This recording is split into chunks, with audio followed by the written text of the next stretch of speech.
Hello guys. Previous video हमने electricity के basics पर बनाया था।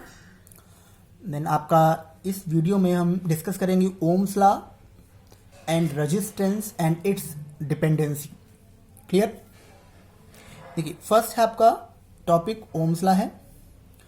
Ohms law, just Ohm's means the scientist, the Ohm's जो वर्ड है वो साइंटिस्ट का नेम है। जस्ट देखिए, मैंने डेफिनेशन में क्या गिवन दिया हुआ है।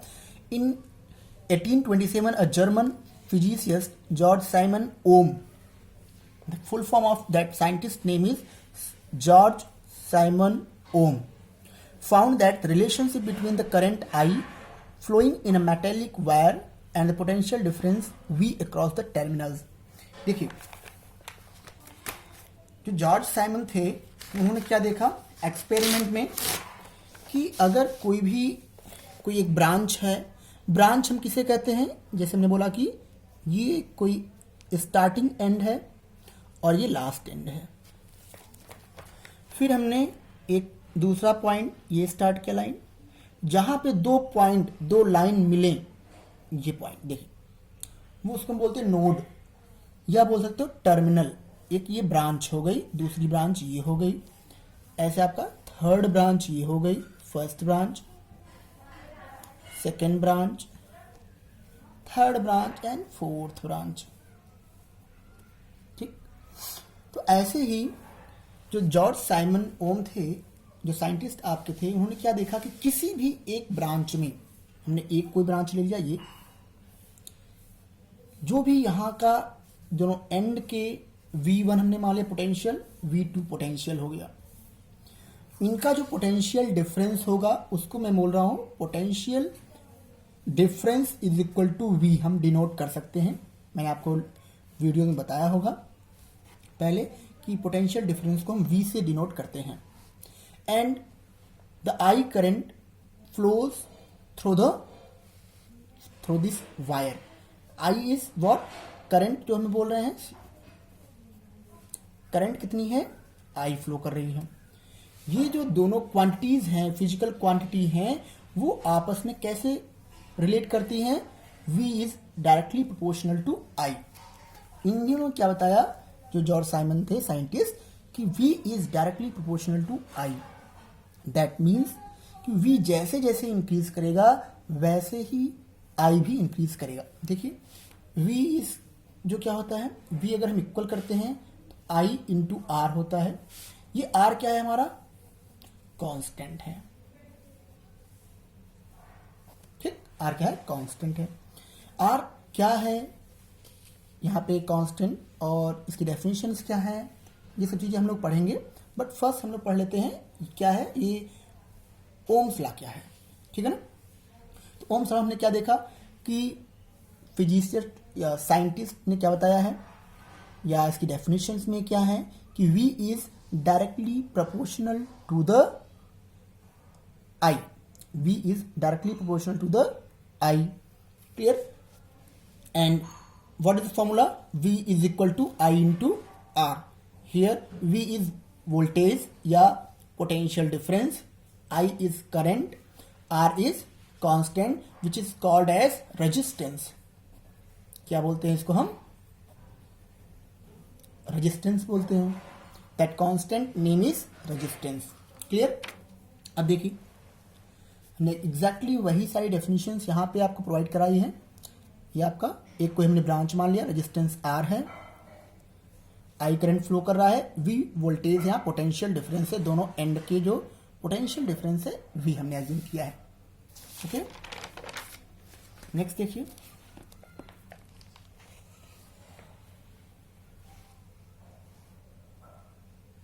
ये देखिए, सेम टू सेम वही रिलेशन हमने आपको जो दिखाया है अभी, सेम टू सेम वही चीजें हैं।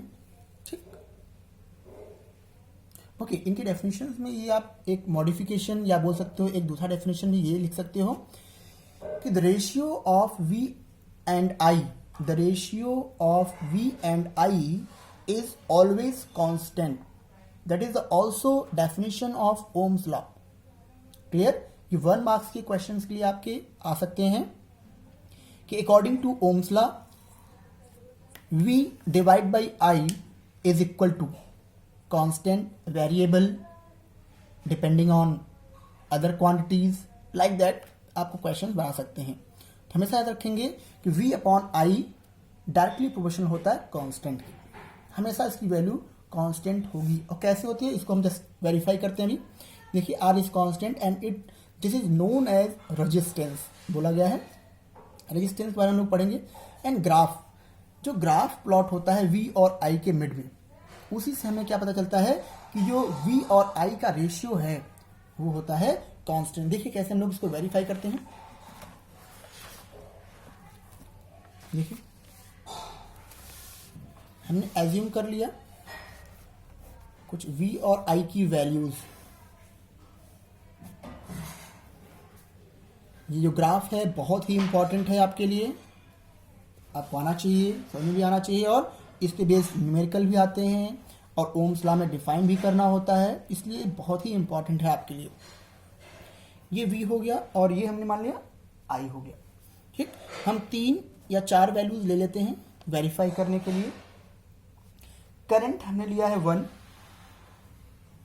एंड वोल्टेज हमने ले लिया 2। ओके 4 कर लेते हैं, 4 ले लीजिए। एंड करंट 2 था तो आपका ये 8 हमने लिया है, ये आपका 3 है तो ये आपका 12 है, एंड ये 4 है तो ये आपका 16 है। ये वैल्यूज क्या हैं कि जस्ट हम ग्राफ प्लॉट करना चाह रहे हैं और ये ऐसी वैल्यूज होती हैं आई और v की जिनका रेशियो हमेशा इक्वल होता है। देखिए हमें क्या पता है v इक्वल टू क्या होता है i इंटू आर होता है। तो हमें क्या फाइंड आउट करना है कि क्या r हमेशा कांस्टेंट होता है कि नहीं। तो अगर हमें r फाइंड आउट करना है तो हम क्या करेंगे, r is equal to v upon I कर लेंगे। ठीक है ना, हमें क्या वेरीफाई करना है, क्या ये कांस्टेंट है। अब देखिए फर्स्ट केस में, देखिए ये फर्स्ट केस है आपका, second, third case and fourth case, इन चारों में हम वेरीफाई करें क्या ये v अपॉन आई कांस्टेंट है कि नहीं। लिसन केयरफुली बेटा, इसे समझेंगे आप लोग सब लोग, क्योंकि ये कंफ्यूजन हमेशा बना रहता है पूरे ईयर कि ओम्स लॉ है क्या। Ohms law just a relation between I and v, याद रखेंगे आप, जस्ट वो क्या है, रिलेशन है आई और v के बीच में। जो कैसा रिलेशन होता है, डायरेक्टली रिलेशन होता है, डायरेक्टली एक दूसरे के रिलेशन में रहते हैं। ठीक, देखिए v फर्स्ट केस में v हमारा क्या है 4 है and i is 1, then what is the value 4, आपकी जो वैल्यू आई है 4 आई है। सेकेंड केस देखिए, फर्स्ट केस था आपका, सेकेंड केस देखिए, for second case v is equal to 8, देखिए v is equal to 8 and i is equal to 2, तो 8 and i is equal to 2 हो जाएगा। इसको अगर हम कट करें तो क्या आएगा, फिर से 4 हमारा आ गया। नेक्स्ट देखिए थर्ड स्टेप, v हमारा 12 है, ये देखिए v 12 है और i हमारा 3 है और ये 3 है, फिर से 4 आया। तो हम क्या देख रहे हैं कि जो v और i का रेशियो आ रहा है वो कैसा आ रहा है, केवल एक ही कोई नंबर है, वैरी नहीं कर रहा है। ये वैरी नहीं कर रहा है इसलिए हम क्या बोलते हैं, इसको कांस्टेंट बोलते हैं। ठीक है ना, ये देखो आप ये बोल सकते हो कि सर आपने हो सकता है कुछ ऐसी वैल्यू ली हो जिससे ये कांस्टेंट आ रही हो, ये हमने लिया नहीं है। बस ये बोल सकते हो कि ये एक्सपेरिमेंट आपका प्रैक्टिकल लैब में, जो लैब्स होते हैं उसमें प्रैक्टिकल, इस पे बेस्ड प्रैक्टिकल होता है आपका, तो बाय एक्सपेरिमेंट ये सब चीज़ें देखी जाती हैं। तो उसी के बिहाफ पे, इन्हीं कॉन्सेप्ट के बिहाफ पे हमने जो रेगुलेटर या स्टेबलाइजर, जो सारी डिवाइसेस होती हैं इन्हीं के बिहाफ पे बनाते हैं हम। जो आप लोग देखते हो कि फैन को हमने क्या कर दिया, रेगुलेट कर दिया, एक और उसको जस्ट मूव करा दिया तो हमारा फैन और तेज हो जाता है।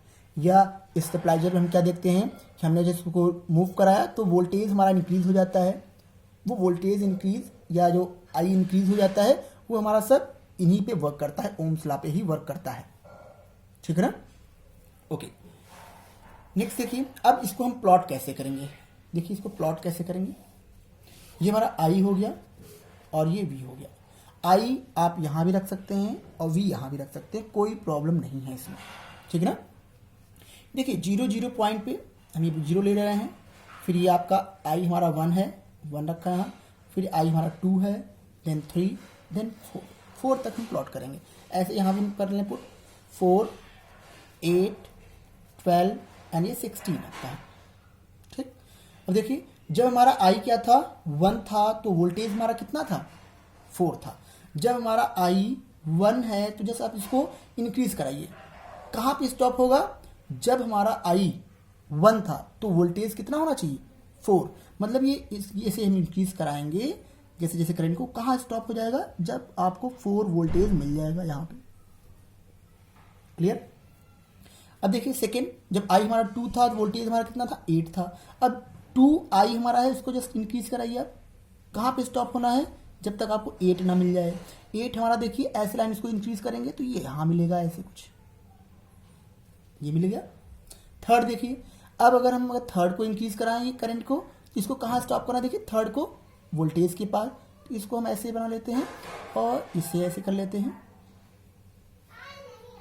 इसको करेंगे तो कुछ ऐसे यहाँ पॉइंट आएगा।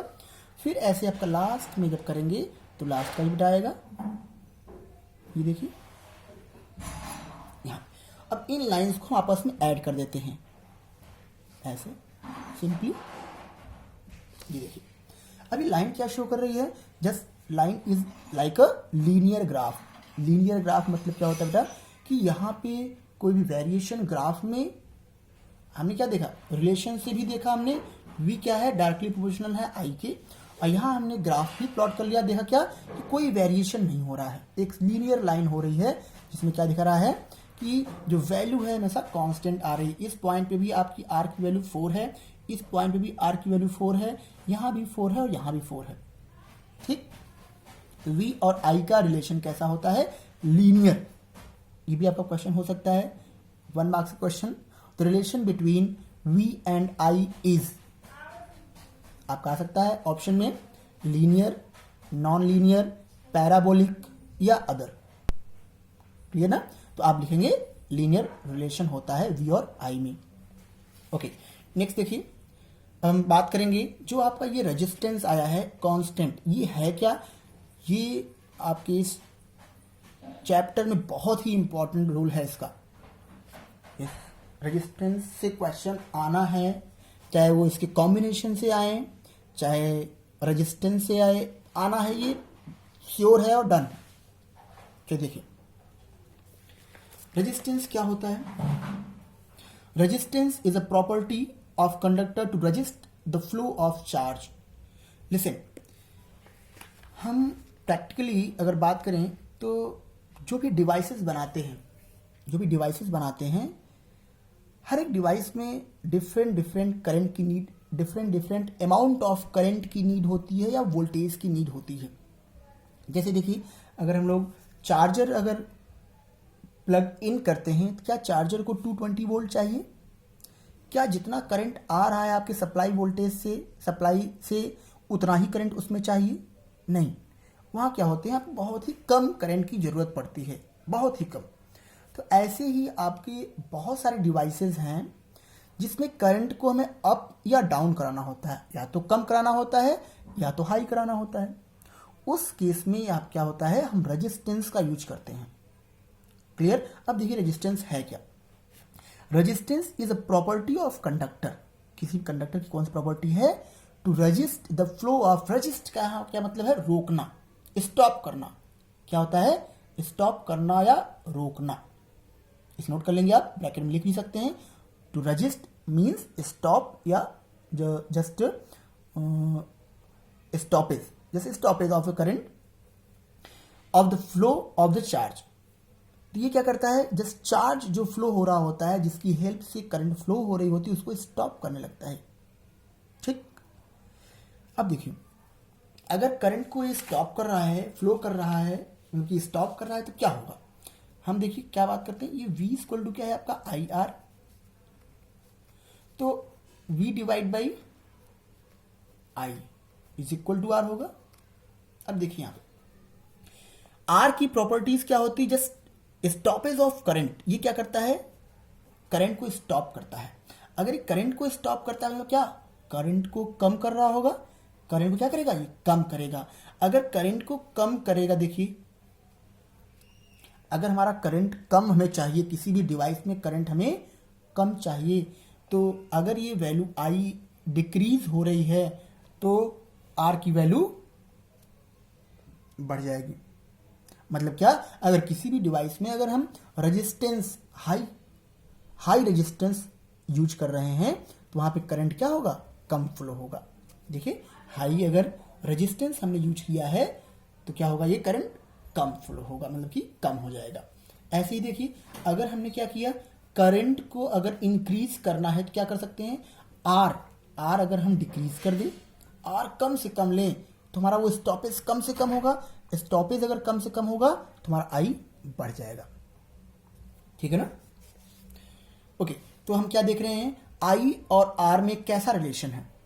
जब हमारा आर बढ़ रहा है तो आई हमारा डाउन हो रहा है, जब हमारा आर डिक्रीज हो रहा है तो ये अप हो रहा है। जस्ट अपोजिट रिलेशन है, दोनों में अपोजिट रिलेशन है। That's why we called as R is inversely proportional to the आई।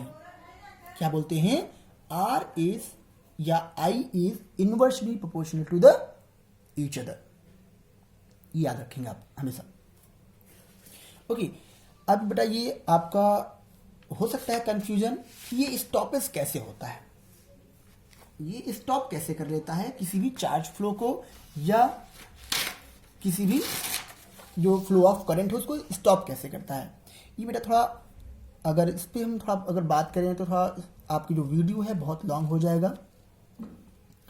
इसको अगर आपको नहीं समझ में आता है, बहुत ज़्यादा कंफ्यूजन होगा तो आप कमेंट करेंगे या मैसेज करेंगे, तो इस पर हम क्या करेंगे, कुछ अलग से वीडियो बना के आपको 20 मिनट का 25 मिनट का जो भी होगा इसको हम आपको अलग से प्रोवाइड कराएंगे। ठीक है। नेक्स्ट देखिए, if the resistance is doubled the current gate half. ये सब चीजें आप इसी से देख सकते हैं।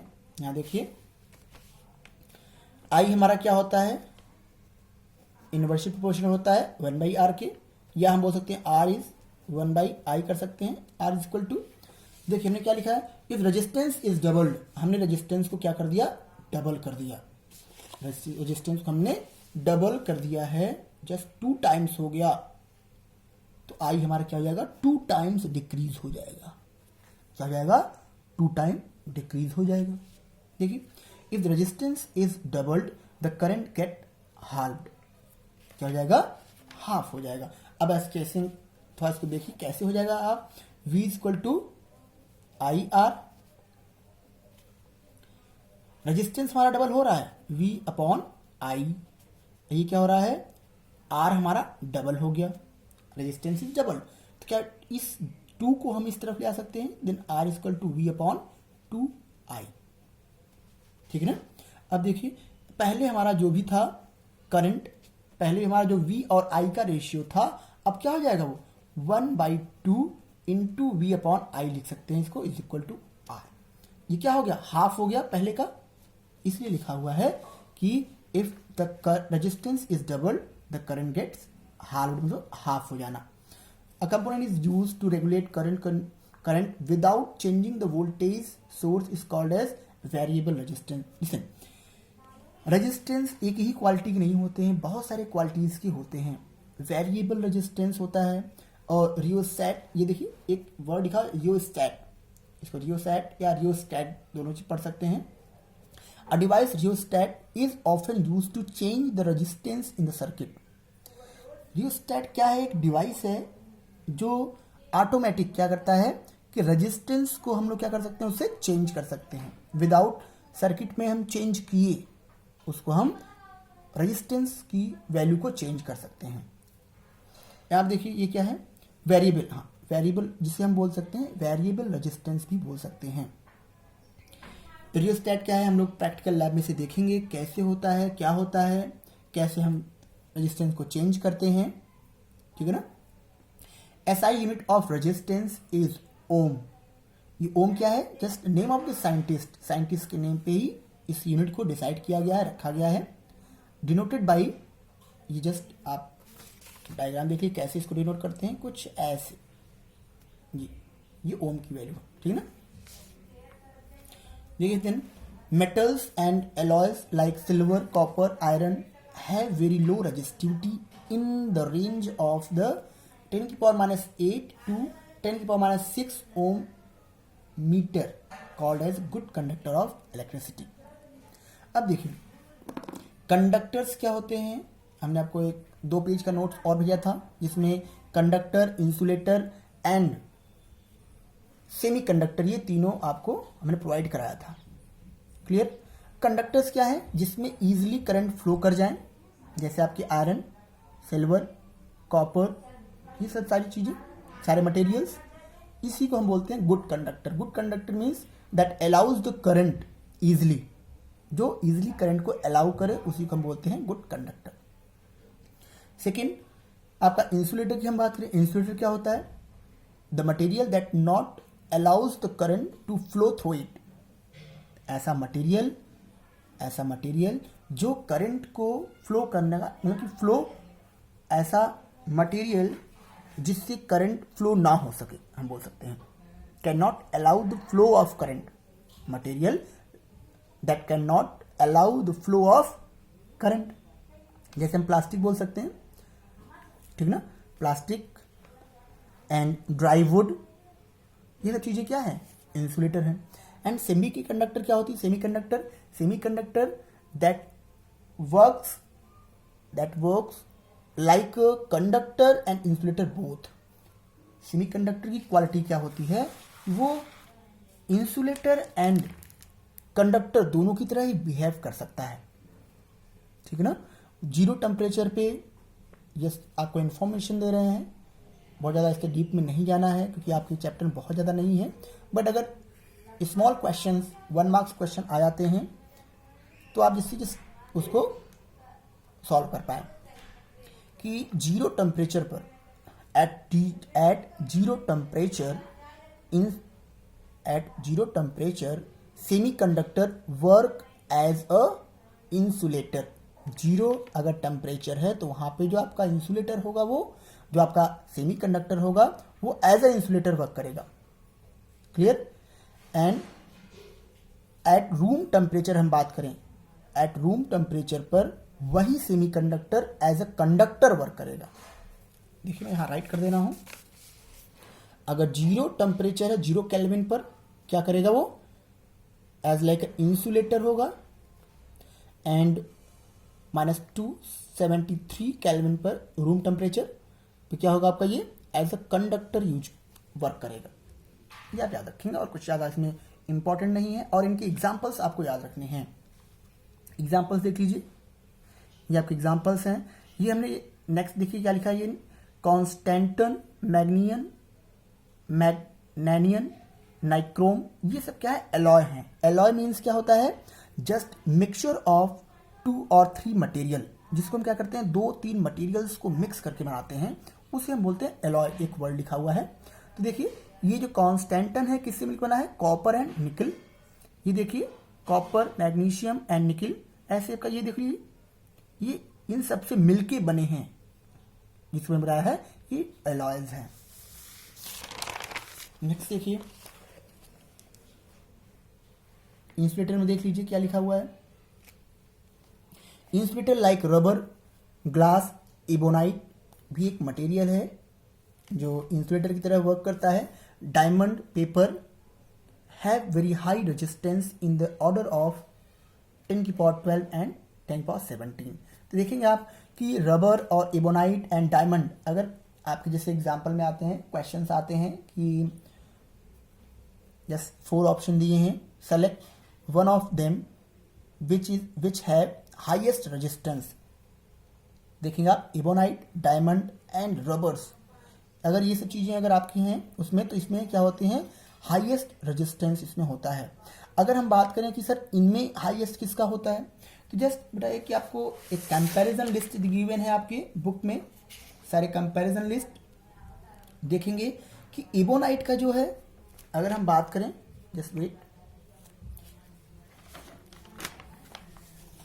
अगर हम बात करें इबोनाइट, ये हम लिख रहे हैं केवल, इबोनाइट का क्या होता है, 10 की पावर 15 से 10 की पावर 17 तक होता है, ये ओम में होगा।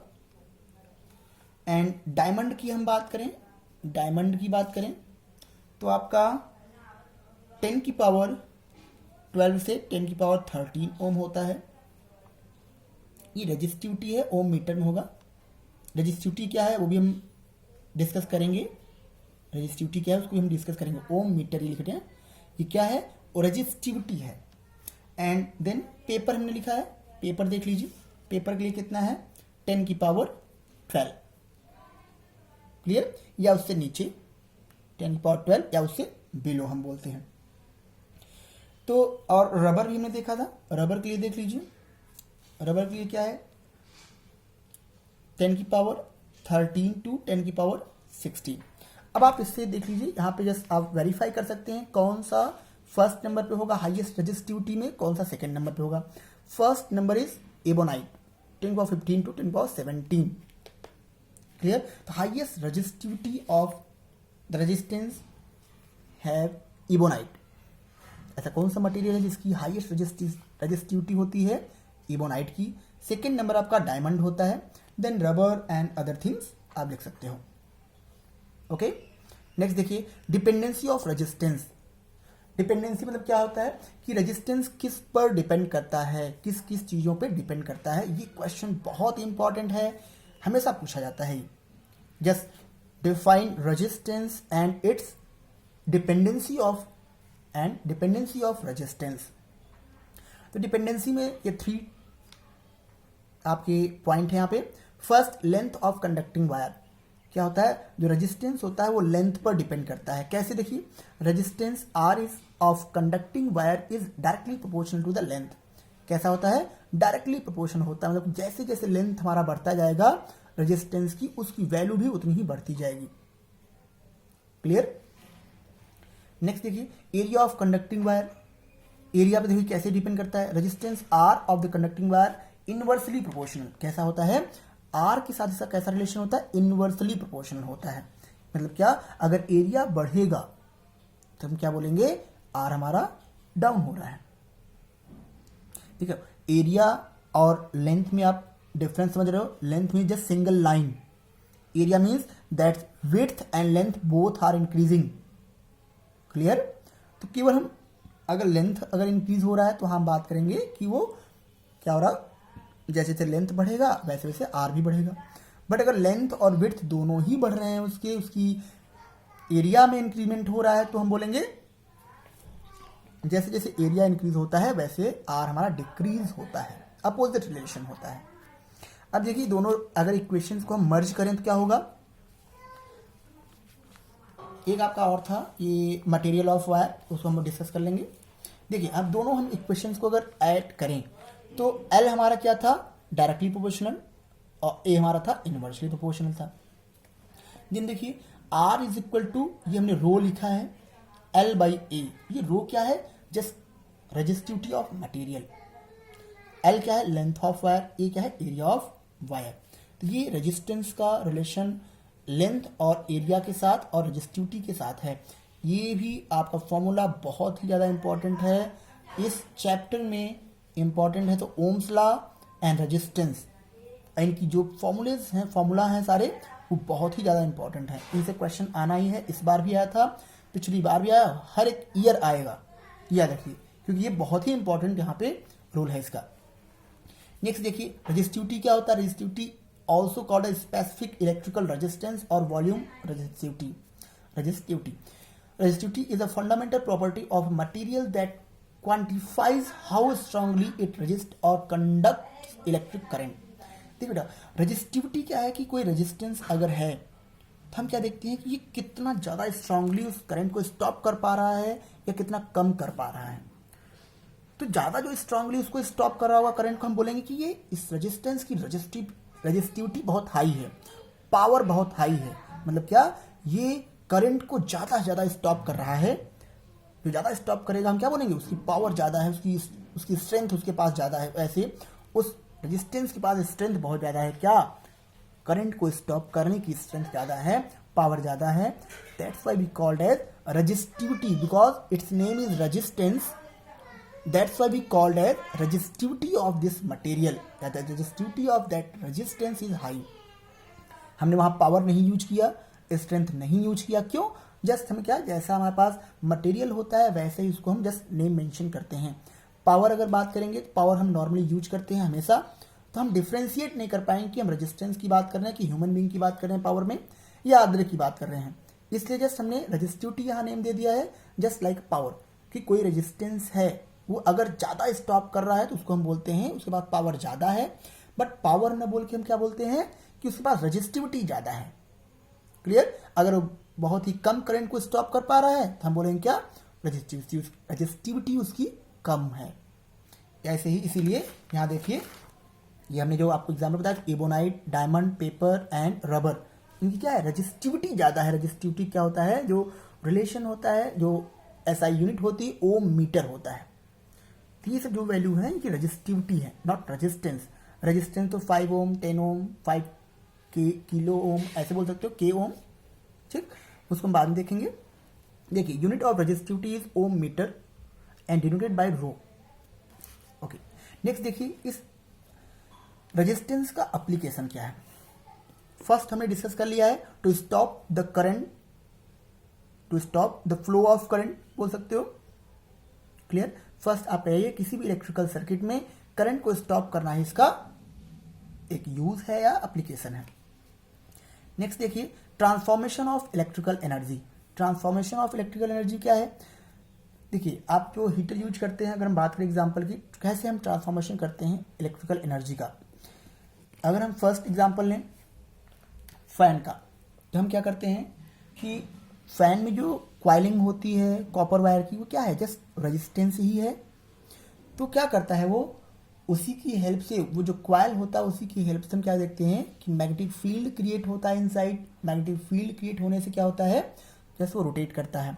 ये मैग्नेटिक फील्ड में हम लोग पढ़ेंगे कि कैसे फैन मूव करता है या कैसे वो क्वाइल वर्क करता है. ये सब चीज़ें आप अभी बहुत ज़्यादा डीप में इसमें नहीं समझना, कि बहुत ज़्यादा परेशान नहीं होना है. वो हम इलेक्ट्रिसिटी के बाद मैग्नेटिक में पढ़ेंगे कि कैसे फैन मूव करता है. बट आप ये समझेंगे यहाँ पे फैन रोटेशन जो होता है वो वहाँ पे क्वाइलिंग होती है. क्वाइलिंग क्या होती है, क्वाइलिंग किसकी होती है, कॉपर वायर्स की. अब वो क्या है, एक तरीके के कंडक्टर हैं और वो रेजिस्टेंस है.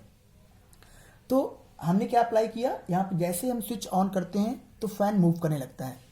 उस रेजिस्टेंस ने, उस वायर ने क्या किया, इस इलेक्ट्रिकल एनर्जी को उस फैन को मूव कराने में क्या कर रहा है, हेल्प कर रहा है. और जैसे वो फैन मूव करता है हमें क्या मिलता है, मैकेनिकल एनर्जी मिलता है. मैकेनिकल एनर्जी मतलब